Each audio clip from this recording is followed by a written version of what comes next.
रानू चिड़िया ने अपने बच्चों के लिए दाना ढूंढ लिया था। रानू चिड़िया अपने घर जाने ही वाली थी कि वहाँ पर एक बूढ़ी फाख्ता आ जाती है। मेरा कोई नहीं है और मैं भूखी हूँ, मुझे कुछ खाने को दे दो। रानू चिड़िया एक नज़र अपने दाने को देखती है और एक नज़र बूढ़ी फाख्ता को, और फिर वो दाना बूढ़ी फाख्ता को दे देती। ये ले माँ जी, आप ये दाना ले जाएं, मैं अपने बच्चों के लिए कहीं और से दाना ढूंढ लूंगी। जीती रहो बेटी, ऊपर वाला तुम्हें हर परीक्षा में कामयाब करेगा। बूढ़ी फाख्ता वहाँ से दाना लेकर चली जाती है और रानू चिड़िया भी अपने बच्चों के लिए दाना ढूंढने के लिए चली जाती है, लेकिन उसे दाना कहीं नहीं मिला। आज तो मेरे बच्चों को भूखे पेट ही सोना पड़ेगा, मुझे तो कहीं दाना नहीं मिल रहा। रानू चिड़िया घर पहुंचती है तो बच्चे भूख भूख कर रहे थे। मम्मा बहुत भूख लगी है, जल्दी से मुझे दाना दे दे।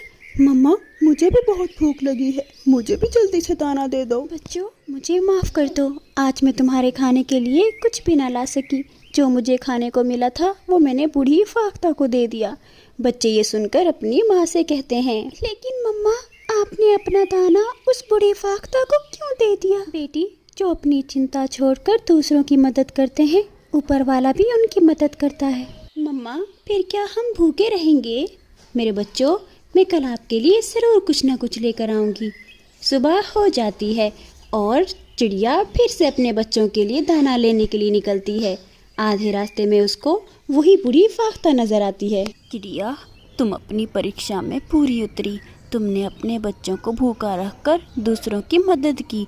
अब ऐसा करो, ये हंडिया लेकर जाओ अपने साथ। ये हंडिया ऐसी वैसी हंडिया नहीं है, ये जादुई हंडिया है। इससे तुम जो कुछ भी कहोगी, ये तुम्हारी मनपसंद चीज़ तुम्हारे सामने हाजिर कर देगी। लेकिन वो कैसे माँ जी?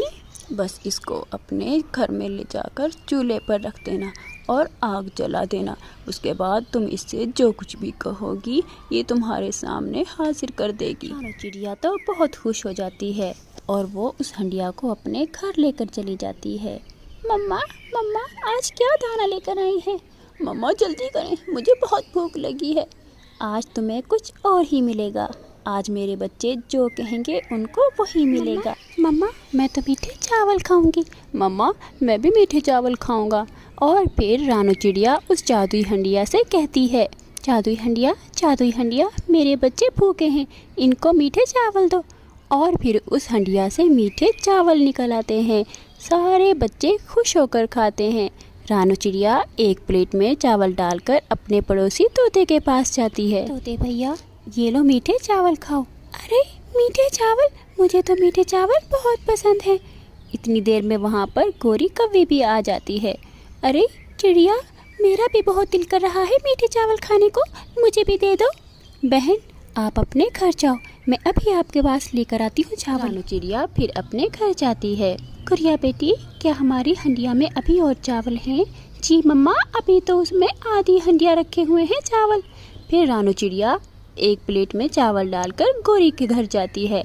चिड़िया, तुमने ये मीठे चावल कहाँ से लिए हैं? मेरी जादुई हंडिया मुझे सब देती है। मेरे बच्चे मीठे चावल मांग रहे थे तो मेरी जादुई हंडिया ने मेरे बच्चों को मीठे चावल दे दिए। ये सुनकर कौवे तो हैरान हो जाते हैं। रानू चिड़िया वहाँ से चली जाती है। कालू, देखा तुमने, ये जादुई हंडिया तो फिर उस चिड़िया को तरह तरह के खाने देती होगी। मुझे भी वो जादुई हंडिया चाहिए। अरे तुम क्यों टेंशन लेती हो, मैं आज रात ही वो जादुई हंडिया चुरा कर ले आऊँगा। मम्मा ये जादुई हंडिया हमें मिठाई भी दे सकती है? हाँ क्यों नहीं, मैं अभी इससे मिठाई का कहती हूँ। फिर रानू चिड़िया उस हंडिया को आग के ऊपर रखती है। जादुई हंडिया मुझे मिठाई दो, मेरे बच्चे मिठाई मांग रहे हैं। और फिर वो जादुई हंडिया ढेर सारी मिठाई रानू चिड़िया को दे देती है। कालू कौवा खिड़की से ये सब देख रहा था। कालू कौवे के मुंह में तो पानी आ जाता है। मैं भी इस हंडिया से मिठाई ही लेकर खाऊंगा।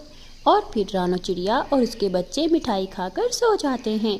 कालू कौवा चुपके से रानू चिड़िया के घर में दाखिल होता है और उसकी हंडिया को चुरा कर ले जाता है। ले आया, मैं उस रानू चिड़िया की जादुई हंडिया चुरा कर ले आया। अरे मेरा प्यारा पति, मुझे तो पता था कि तुम ये काम ज़रूर कर पाओगे। अब जल्दी से मुझे इससे मिठाई लेकर दो, मेरा मिठाई खाने को बहुत दिल कर रहा है। और फिर कालू कौवा और गोरी कौवी उस जादुई हंडिया को चूल्हे पर रख देते हैं। जादुई हंडिया, मेरी पत्नी गोरी भूखी है, इसको मिठाई दो। और फिर उस हंडिया से मिठाई निकल आती है। कालू कौवा और गोरी बहुत खुश होते हैं। कालू, अब तो हमें काम करने की कोई ज़रूरत नहीं है, अब तो हम हर रोज़ तरह तरह के खाने खाएंगे। हाँ बिल्कुल, और वो चिड़िया, वो तो भूखी ही मरेगी। हा हा हा हा। दूसरे दिन जब मम्मा चिड़िया उठती है तो वो अपने घर में जादुई हंडिया को ना देखकर परेशान हो जाती है। बच्चों, हमारी जादुई हंडिया घर में नहीं है। मम्मा, हमें तो नहीं पता, हमने तो नहीं देखी, रात को तो वो घर में ही थी। फिर मम्मा चिड़िया अपने घर से निकलती है और तोते के पास जाती है। तोते भैया, मेरी जादुई हंडिया मेरे घर में नहीं है, कोई चोर उसको चोरी कर ले गया है। लेकिन रानो चिड़िया, मुझे भी नहीं पता कि तुम्हारे घर से वो किसने चोरी की होगी। जादुई हंडिया, मुझे अच्छे अच्छे गहने, जेवर, कंगन चाहिए। गोरी कौवी उस जादुई हंडिया से ऐसा कहती है। जादुई हंडिया से आवाज़ आती है, लगता है मैं किसी लालची पक्षी के हाथ लग गई हूँ, अभी इसे मज़ा चखाती हूँ। और फिर उस जादुई हंडिया से एक बड़ा सा हथौड़ा निकलता है, जिसे देखकर गोरी तो डर जाती है। नहीं नहीं नहीं नहीं नहीं, प्लीज़ मुझे मत मारना, नहीं।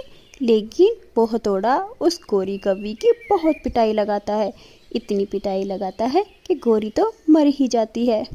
जब कालू कौवा अपने घर वापस आता है तो गोरी तो मरी हुई थी। कालू तो ये सब देखकर रोने लग जाता है। कालू की आवाज़ें सुनकर चिड़िया और बाकी पक्षी भी वहाँ आ जाते हैं। मर गई, मेरी गोरी पत्नी मर गई।